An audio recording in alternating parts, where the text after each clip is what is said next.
안녕하세요. 우리 먼저 지난주 성경 괄호넣기 퀴즈 함께 풀어볼게요.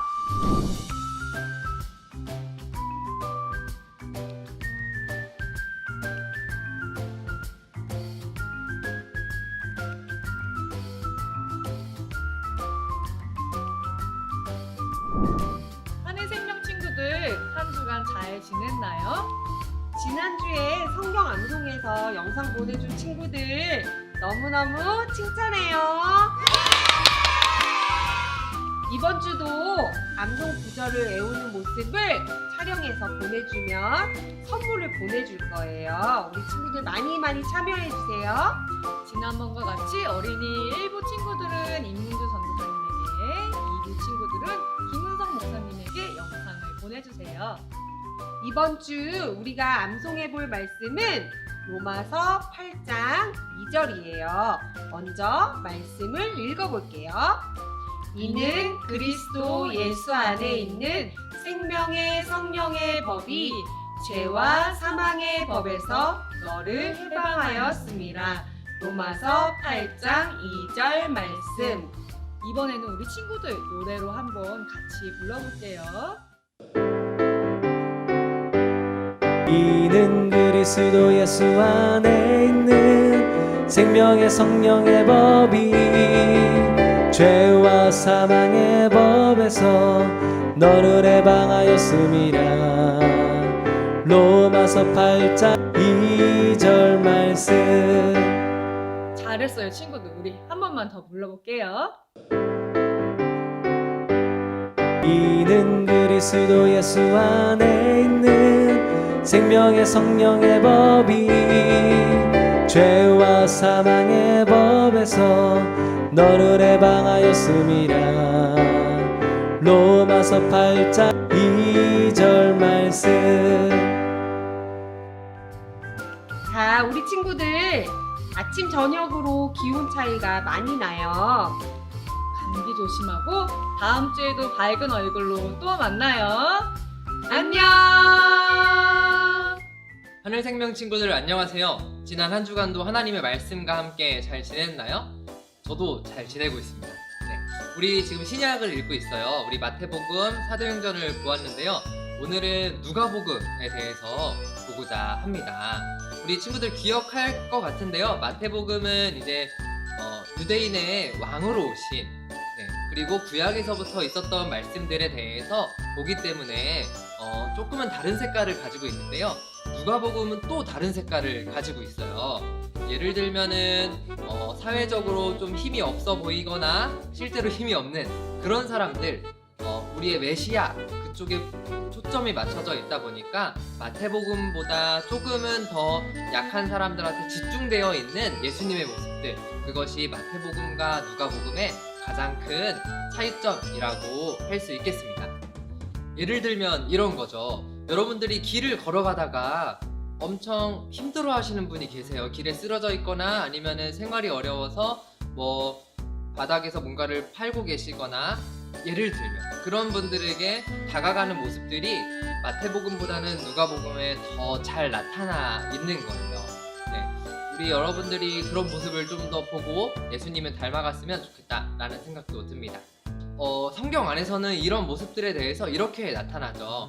이방인들, 그리고 뭐 여인들, 그리고 어머니 아버지가 없이 살아가고 있는 그러한 친구들에 대해서 예수님이 계속해서 다가가고 있는 모습들이 나타나는데요.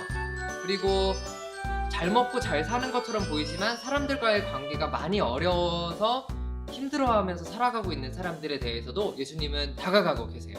그 중에 한 인물이 누가복음에 나오는데요. 바로 삭개오라는 인물입니다.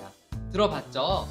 돌무화과 나무에 올라갔던, 옛날 성경에는 뽕나무라고 되어 있었는데요. 거기에 올라갔던 삭개오. 삭개오는 세리였어요. 쉽게 말하면 세금하고 관련된 일을 했었는데요. 그런데 삭개오라는 이름 자체는 굉장히 좋아요. 뭐 순결하다, 그리고 깨끗하다는 뜻을 가지고 있는데요.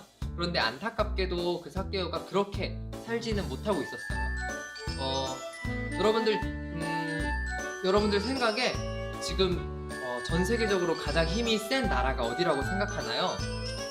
많은 사람들이 미국을 생각할 것 같아요. 당시에는 로마가 그렇게 힘이 엄청 셌었어요. 엄청 센 만큼 전쟁도 많이 하면서 나라에 돈이 많이 필요했는데요. 그래서 이스라엘 유대인들에게 좀 세금을 많이 걷었어요. 로마 사람들이 세금을 동전 10개를 냈다 그러면은 삭개오를 통해서는 20개, 30개 100만 원의 세금이면은 2배, 3배니까 200만 원, 300만 원 이렇게 내야 되는 상황인 거죠. 그런데 이 상황에 이제 그 세금을 걷어들여야 되는 사람이 바로 삭개오였다는 것입니다. 그러니까 당연히 다른 사람들이 봤을 때 별로 기분이 좋지 않았겠죠? 친하게 지내고 싶지 않았을 것 같아요. 그런데요, 예수님 시대에 삭개오가 살고 있었던 바로 이 여리고는 오늘날의 아프리카라고 하는 지역과 그리고 이라크라는 나라, 그리고 또한 로마라고 하는 나라로 가는 상인들이 이용했었던 도로들 그 한가운데 있었어요. 그리고 여리고 주변에는 다 사막이어서 물이 전혀 없는데 여리고에는 오아시스가 있어서 물이 풍부했다라고 합니다. 또한 여리고는 예수님 당시에 예루살렘으로 올라가는 그 길의 길목에 있었어요. 또한 우리 친구들이 잘 알고 있는 그 종려나무 있죠? 그 종려나무에서 열리는 열매가 바로 이 여리고에서 많이 수확이 있었어요. 그래서 자연스럽게 많은 사람들이 이곳 여리고에 모여서 살았었죠. 삭개오도 이런 여리고에 살다 보니까요, 바로 그리고 또한 그곳에서 세금을 거두다 보니 자연스럽게 부자가 되었다라고 합니다. 그런데 삭개오가 이렇게 많이 돈을 버는 데 있어서요, 사람들의 돈을 막 빼앗듯이 모으다 보니까 사람들이 이 삭개오를 싫어했습니다. 그래서 사람들은 삭개오를 이렇게 얘기했죠. 저 나쁜 놈, 용서받지 못할 놈, 죄인 중에 괴수다, 이렇게 얘기했습니다. 그래서 삭개오는 많은 돈을 벌었지만 다른 한편 많은 사람들, 친구들을 잊어버렸어요. 돈은 많았지만 사람들이 그를 싫어했기 때문에 삭개오와 함께 밥을 먹거나 혹은 차를 마시거나 혹은 이야기를 하거나 그렇지 않았다라는 거죠. 삭개오는 외롭고 쓸쓸한 삶을 보내야만 했습니다. 돈만 엄청나게 많았지 삭개오의 삶은 실패한 인생이었던 것이죠. 그렇게 힘든 하루하루를 살아가고 있는데요, 삭개오가 이런 소문을 들었다고 합니다. 예수님께서 바로 여리고에 오신다는 소문이었죠. 삭개오는 예수님이 도대체 어떤 분이기에 그 많은 사람들이 예수님에게 몰려들어서 그분의 말씀을 들을까 궁금해했습니다. 그래서요, 예수님을 보려고 밖에 딱 나갔는데 너무나 많은 사람들이 예수님을 둘러싸고 있으니까 이 키가 작은 삭개오가 예수님의 얼굴을 볼 수가 없었어요. 여러분들, 예수님 당시에 사람들의 평균 키가 어느 정도 되는지 알고 있나요? 그 당시에 어른들의 평균 키는 155cm에서 160cm였다고 합니다. 그렇다면 삭개오의 키는 도대체 얼마 정도 되었을까요?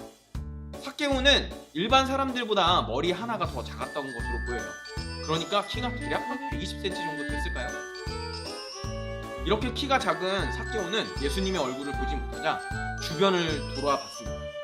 그랬더니 거기 돌 무화과 나무가 있는 거예요. 그래서 그 나무 위로 올라가서 예수님을 쳐다보았습니다. 이때 예수님이 삭개오를 쳐다보시면서 이와 같이 말씀하셨죠. 삭개오야, 내려와라. 내가 너의 집에서 오늘 머물겠다. 예수님은 삭개오의 마음에 있었던 그 외로움을 잘 알고 계신 것입니다. 예수님께서 찾아가시자 삭개오는 놀라운 삶의 변화를 경험하였다고 합니다. 주님 보세요. 제가 가진 돈의 그 절반을 가난한 사람들에게 주겠고, 그리고 제가 함부로 남의 돈을 빼앗았던 적이 있으면 4배 이상 갚겠습니다. 예수님을 만나기 전에 삭개오는 하나님의 말씀과 전혀 상관없는 삶을 살았습니다. 다른 사람의 돈을 빼앗았던 삶을 일삼았었죠. 세금을 거둔다라고 하면서 하나님의 말씀을 지키지 않는 망나니와 같은 삶을 살았습니다. 그랬는데 이 삭개오가 예수님을 만나자 삶이 변화된 것이죠. 하나님의 말씀을 먼저 지켜야겠다는 생각을 하게 된 겁니다.